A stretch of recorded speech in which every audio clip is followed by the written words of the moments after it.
Bienvenue à toutes et à tous. Au sommaire du JT de ce mercredi 8 mai, une grande cérémonie devant la préfecture avec son lot de médailles militaires. Angéline Furet, investie par le Rassemblement national pour les élections européennes du 9 juin prochain. Et puis, plus de 1300 petits footballeurs foulent les terrains de Sablé-sur-Sarthe pour le plus grand tournoi de football du département.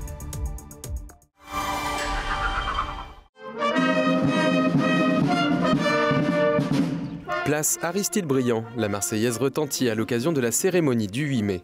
Un cérémonial d'1 heure pour commémorer la victoire des Alliés contre le régime nazi en 1945.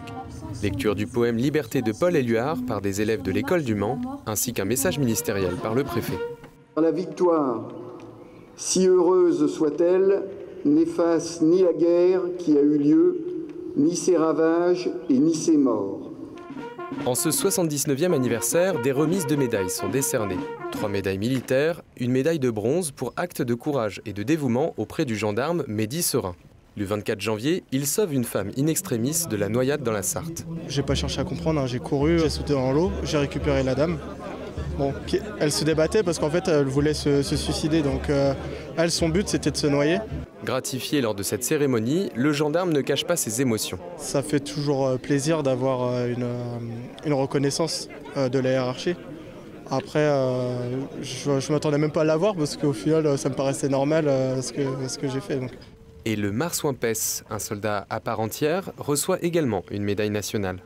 La commémoration de cet événement historique n'est pas terminée. Jeudi 9 mai, la petite fille du général Patton se rendra devant la bande de la Liberté au Mans pour les 80 ans du débarquement allié américain.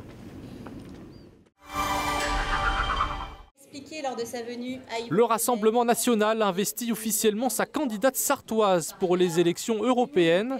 Angéline Furet, ancienne candidate aux élections municipales du Mans et aux élections législatives de 2022, est en 28e position sur la liste de Jordan Bardella. Une place pivot potentiellement éligible si le candidat d'extrême droite parvient à garder son avance, comme l'annoncent les sondages. Si l'on ne part pas gagnant, ce n'est pas la peine de partir. Mais encore une fois, tout est entre les mains des Sartois et au-delà des Français et des Françaises qui iront voter. En 2019, Jordan Bardella était déjà arrivé en tête des résultats en Sarthe avec 26% des voix. Depuis, les adhésions n'ont cessé de progresser. Le RN compte désormais près de 400 militants dans le département.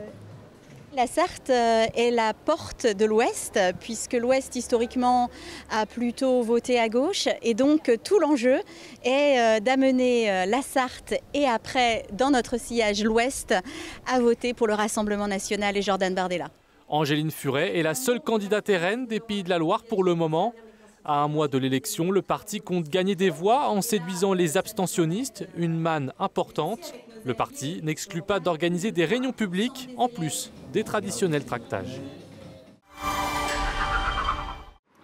La ville d'Arnage sera bientôt équipée de caméras de surveillance. La consultation lancée il y a quelques semaines s'est achevée dimanche dernier. Seules 249 personnes se sont exprimées alors que la commune compte 5000 habitants.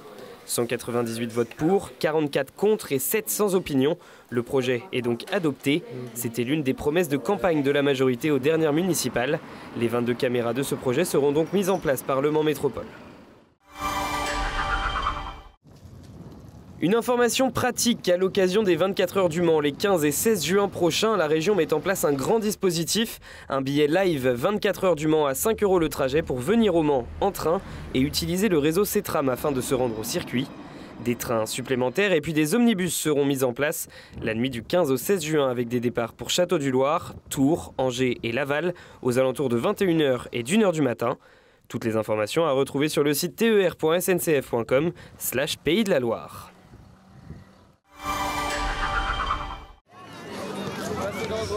L'hippodrome de Sablé, transformé en un vaste terrain de jeu. 132 équipes, 1350 enfants. Le tournoi du 8 mai est le plus grand tournoi de football du département. C'est un chantier d'une saison, d'une année globalement qu'on concrétise aujourd'hui. On est un club formateur et donc on attache beaucoup d'importance à la formation des jeunes. Donc ça fait partie aussi des manifestations qu'on doit mettre en place pour montrer que le Sablé FC s'intéresse aux jeunes. Et puis c'est une façon aussi de rassembler tous les jeunes de la région.